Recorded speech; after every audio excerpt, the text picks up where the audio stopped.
Bill तो एक gambling का था, एक जो बाहर भेजने का था, ये थे अच्छे हैं, इनको और स्ट्रॉन्ग बनाना चाहिए। जल्दबाजी में बिल को पास किया जा रहा है।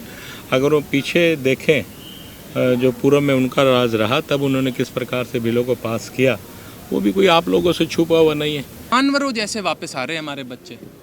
कोई खाने पीने बाथरूम पेशाब करने की भी जगह नहीं मिलती उन्हें। बिल्कुल कैदियों जैसे उन्हें वापस लेकर आया जाता है। ये हिंदुस्तान जो बना है, जब से बीजेपी की सरकार आई नरेंद्र मोदी की रहनुमाई में, तभी ये हिंदुस्तान बना है। उससे पहले तो पाकिस्तान हिंदुस्तान में कोई फर्क ही नहीं था। आज सदन में 4 बिल पेश हुए सर, किस तरह से देखें? नहीं, बिल तो एक गैम्बलिंग का था, एक जो बाहर भेजने का था, ये थे अच्छे हैं, इनको और स्ट्रॉन्ग बनाना चाहिए। ठीक है, ये ज़रूरी है। ट्रैवल एजेंट्स का बिल है, उसके अलावा कुछ सुझाव और दिए हैं, तो चीफ मिनिस्टर ने कहा बाद में अमेंडमेंट आ जाएंगी, इसको और सख्त बनाना चाहिए। पर सरकार ने जल्दबाजी में बिल पास किया। आईडी नीचे करे यार। वही हमने कहा था, वही इतनी जल्दी में पूरा डिस्कस, लेकिन मेजोरिटी है, उन्होंने पास कर दिया। उन्होंने कहा जरूरत पड़ी तो अमेंडमेंट लाएंगे। तो इसके अलावा सर कुछ सर आज विधेयक भी जो है वो पारित किए गए हैं सत्ता पक्ष की तरफ से, और साथ ही साथ हमने एक मूवमेंट देखा जब विपक्ष की तरफ से जो पूर्व मुख्यमंत्री हैं उन्होंने एक सीनियर मंत्री को ये कहा कि ये जब बोलेंगे कान पर वो उंगलियां रख लेंगे। वो नज़ारा भी आपने देखा, क्या कहेंगे? देखिए, ये उनका अपना पुराना मसला है। दोनों परम मित्र हैं और पिछले दिनों में उन्होंने बात कही थी तो उन्होंने कहा कि हम आपकी बात नहीं सुनेंगे। तो इसलिए हुड्डा साहब ने जब माननीय बीज साहब बोलने लगे तो उन्होंने अपने कान में उंगली दे ली।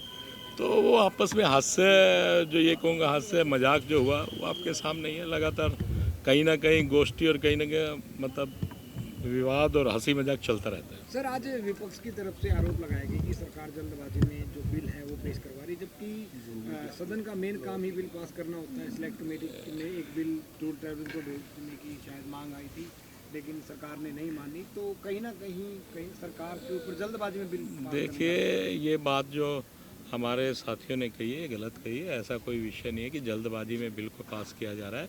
अगर वो पीछे देखें जो पूर्व में उनका राज रहा तब उन्होंने किस प्रकार से बिलों को पास किया, वो भी कोई आप लोगों से छुपा हुआ नहीं है। तो यहाँ तो फिर भी कुछ शालीनता से और सभ्यता से बिलों को पास किया जा रहा है। तब जैसा होता था वो सब आपको मालूम है। कांग्रेस विधायक रणवीर कादर ने कहा कि जो ये विधायी कार्य है ये पहले करवा लिए जाए और शून्यकाल है या प्रश्नकाल है वो बाद में करवाए। देखिए, उन्होंने अपनी मांग रखी है। अगर ये उनका भी उनके समय की भी बात है तब भी तो ये सब चीज़ें की जा सकती थी, लेकिन चलो उन्होंने मांग की है तो उसे पूरा करने का हम प्रयास करेंगे। आप देख रहे हैं कि जब से भारतीय जनता पार्टी की सरकार बनी है तब से कुछ ना कुछ नया किया जा रहा है। पहले विधायकों को इतना समय नहीं मिलता था, आज लगभग 20 मिनट के आसपास एक विधायक को समय मिला, चाहे वो बजट की बात हो, चाहे वो गवर्नर साहब के एड्रेस पे बोलने की बात हो या प्रश्नकाल की बात हो, लगभग 20 मिनट से ऊपर ही समय मिला। सर जी, विधेयक आज पारित किए गए, विपक्ष ने ये भी कौन से विधेयक है सर, और खासतौर से जो डंकी को लेकर के जो विधेयक लाया गया? देखिए, डेड बॉडी को लेकर था और डंकी को लेकर था। देखिए, वो बात भी चली। देखिए, हमारे जो लोग यहाँ से पैसा लगा के जाते हैं और वहाँ पर भी उनकी नागरिकता नहीं मिल पाती, छुप छुपा के जाते हैं, वो गलत ही है। कहीं ना कहीं कई बार व्यक्ति को अपने हाथों से जान भी चली जाती है, ऐसा भी हमें देखने को मिलता है।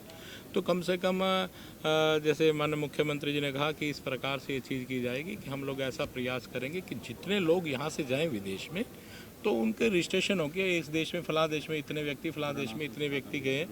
तो इस चीज़ को लेकर माननीय मुख्यमंत्री जी ने जो बिल किया और मेरे ख्याल से बड़ा उचित है और ऐसा होना भी चाहिए। सर इसके तहत हाँ, तो इसके अंदर जो थोड़े बहुत प्रावधान रहेंगे, जो थोड़ा कुछ चेंज भी करना होगा तो किया जाएगा, जुर्माना भी है सब। तो जो लोग लेके जाते हैं बच्चों को गलत रास्ते से भेजते हैं वो भी गलत है। कांग्रेस पार्टी ने चर्चा की। सबसे पहला तो हमारा गैम्बलिंग से रिलेटेड बिल था। सट्टाबाजी, जुआ, ये सारी की सारी आज के दिन हरियाणा में बहुत बड़ी एक समस्या बन गई है। हमारे नौजवानों के पास नौकरी तो है नहीं, वो अपने माँ बाप के जेवर जुवर गिरवी रख के कहीं से भी पैसा मिलता है उसको लेकर जुआ में लगा देते हैं, तो कोई समय तो बीते। और ये जुआ इंडस्ट्री है धीमे धीमे हरियाणा में बहुत बड़ी बन गई है। इसकी रेगुलेशन के लिए, इसको रोकने के लिए एक नियम लेके आए। पूरा विपक्ष, कांग्रेस पार्टी भी बड़ी खुश थी कि ये नियम लेकर आओ कि जल्दी से जल्दी ये जुआ का काम बंद किया जाए हमारे प्रदेश में। लेकिन दिक्कत क्या हुई, ये भाजपा सरकार अपना नियम रेल रोड करने में अनेक लूप होल छोड़ गई इस नियम में। मैं 2-3-4 लूप होल आपको ये बताना चाहता हूँ। सबसे पहले जो पब्लिक गैम्बलिंग एक्ट में इन्हें लूप होल छोड़ा है कि यह है कि अगर कोई आदमी यह कहे कि मैं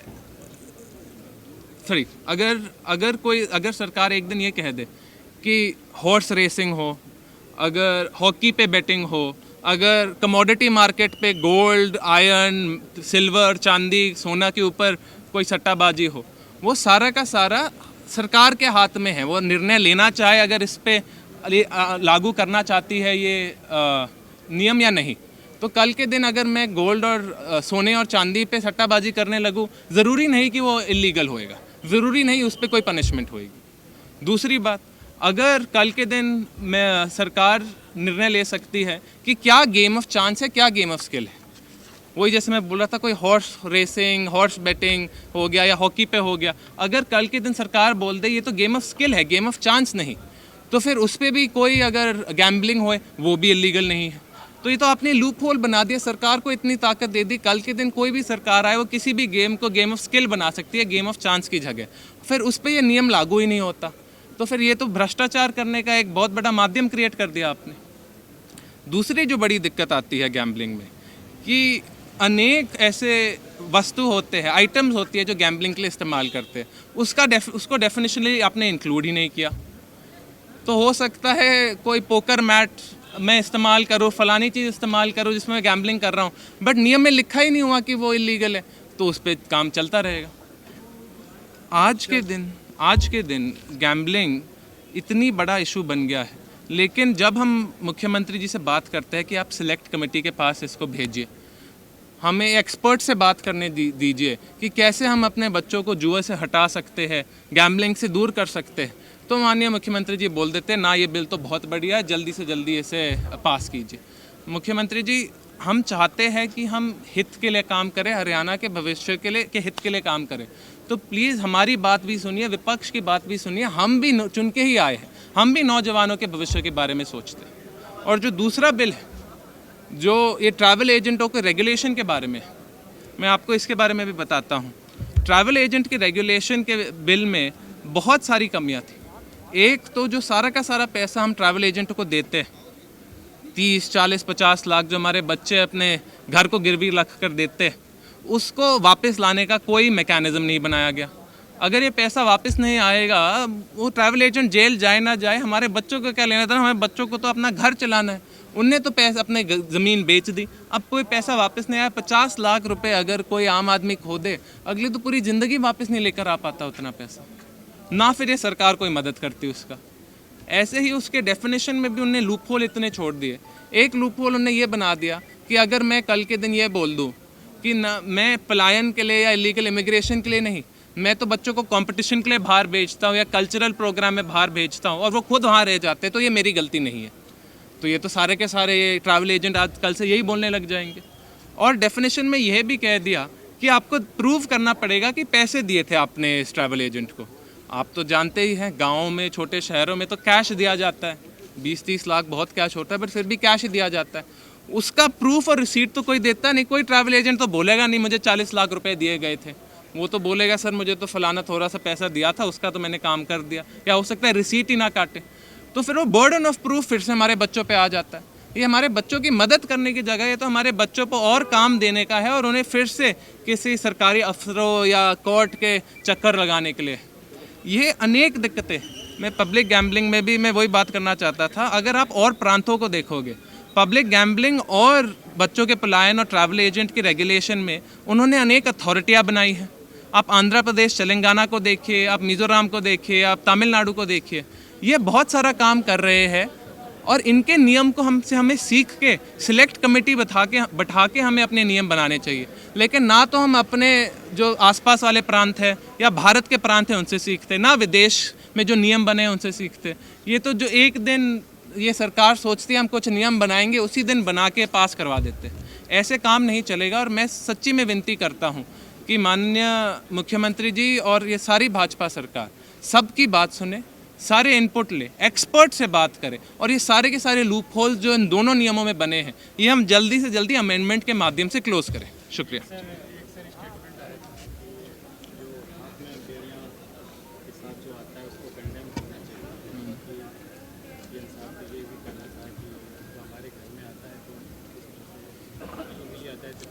माननीय पूर्व मुख्यमंत्री मनोहर लाल खट्टर जी ने भी ये बोला कि कोई सिंपैथी देने की ज़रूरत नहीं है इन बच्चों को जो वापस आ रहे हैं। बिल्कुल जानवरों जैसे वापस आ रहे हैं हमारे बच्चे।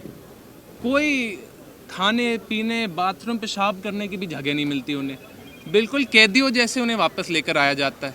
और हम तो अगर जब पंजाब लैंड करते हैं, पंजाब कहीं आते हैं, उन्हें तो हम वहाँ वापस लेने के लिए भी हम क्या कोई प्रिजन वैन ही भेजते हैं उनके लिए। ये हमारे ही बच्चे हैं। आप तो ऐसे बोल रहे हैं जैसे हमारे बच्चे नहीं, जैसे कोई टेररिस्ट आए हुए हैं। आप हमारे बच्चों को क्यों आतंकवादी बना रहे हैं? हमारे बच्चे विदेश क्यों गए? क्योंकि इसी भाजपा सरकार ने पिछले 10 साल में नौकरी नहीं दे पाए। इतनी सारी कमियां रही, बेरोजगारी इतनी बढ़ गई, हमारी इकोनॉमी इतनी स्लो डाउन कर गई आम आदमी के लिए, इसलिए तो हमारे बच्चे बाहर जा रहे हैं।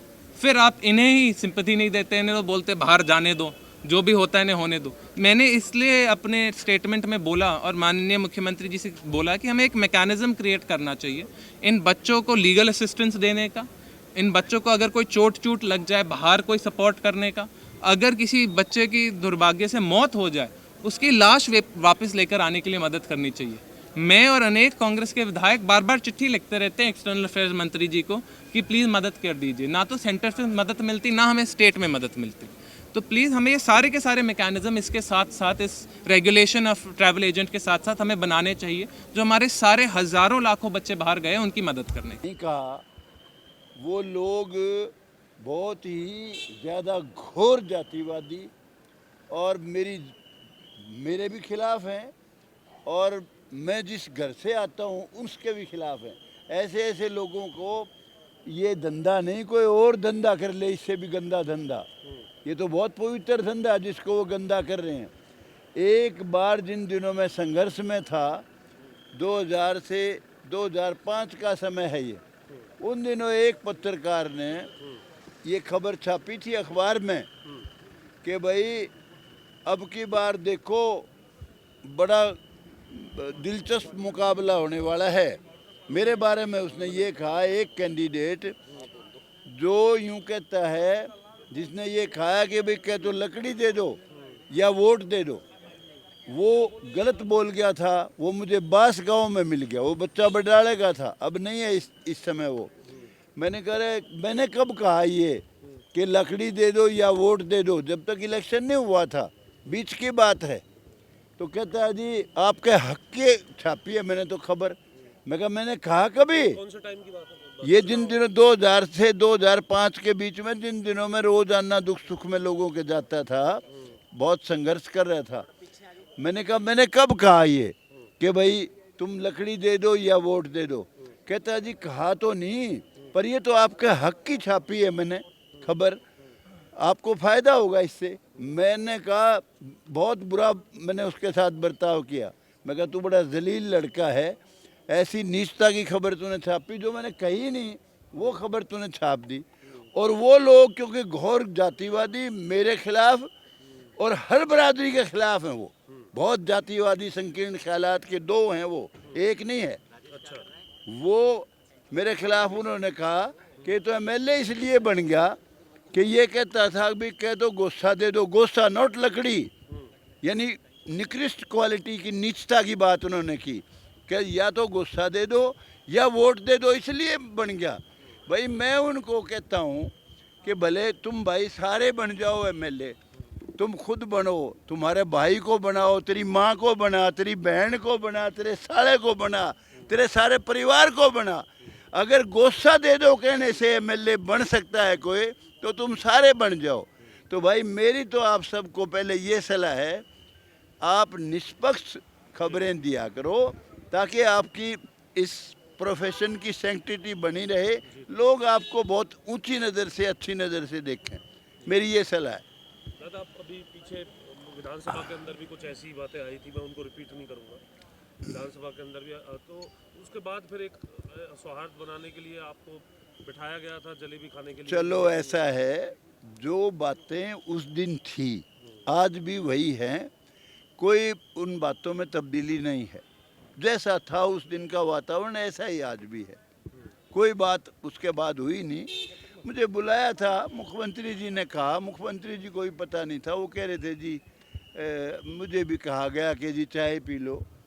वो मुझे ले गए कि चाय नीचे पीनी है, चाय लाइब्रेरी में, मुख्यमंत्री है कैसे मना करूं। वैसे भी किसी को मना नहीं करते, आप भी कह दो चलो जी चाय पियेंगे। नीचे गया तो वहाँ जलेबी रखी थी, तो जलेबी रखी थी तो मैं फ़ौरन वहाँ से उठ के आ गया। दादा कोई मंत्री हाँ। से कोई पुरानी रिश्तों में कोई खटास है? नहीं क्या? नहीं, कोई किसी बात आ रही मेरी है? कोई खटास नहीं, कुछ नहीं, कोई बात नहीं किसी तरह की। ये तो हर इंसान का अपना अपना जीने का तरीका है, कोई किसी तरह से जिंदा है, कोई किसी तरह से जिंदा है, कोई किस तरह का समय गुजार रहा है। किसी को बहुत इज्जत प्यारी है, किसी को पैसा प्यारा है, किसी को कुछ प्यारा है। हर इंसान का जीने का अपना अपना तरीका है। दादाजी, कल पूर्व केंद्रीय मंत्री चौधरी बीरेंद्र सिंह का बयान आया कि जितनी भी राज्य सरकारें हैं भाजपा के केंद्र के दफ्तर से चलती हैं। आप किस तरीके से देखते हैं, क्या ये सही है? देखिए मेरा एक कहना है, आप हमेशा ध्यान रखना उस बात को जो मैं आज बोलूँगा। अपना देश आज़ाद हुआ 1947 में, आप सारे भाई जानते हो। और चौधरी चरण सिंह इस देश के बहुत बड़े नेता थे, किसान नेता, देश भगत और फ्रीडम फाइटर, बहुत बड़े आदमी थे। उन्होंने एक बार पार्लियामेंट में कहा था कि ये देश 1857 में ही आज़ाद हो जाता अगर कुछ रजवाड़ों ने नाम लिए उन्होंने बाकायदा, और देश के गद्दारों ने अंग्रेज़ों का साथ नहीं दिया होता तो ये देश 1947 की बजाय 1857 में आज़ाद हो जाता। तो भाई देश आज़ाद हो गया 47 में, देश का बंटवारा हो गया, एक पाकिस्तान हो गया, एक हिंदुस्तान हो गया।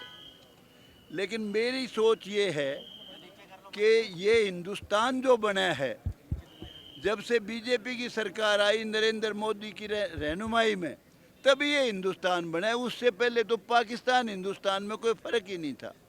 आप देखिए नरेंद्र मोदी जी ने, इस पार्टी ने 370 धारा तोड़ी। आप जानते हो कोई छोटा काम नहीं था, बहुत कठिन काम था। खूनों की नदियाँ बह जाएंगी।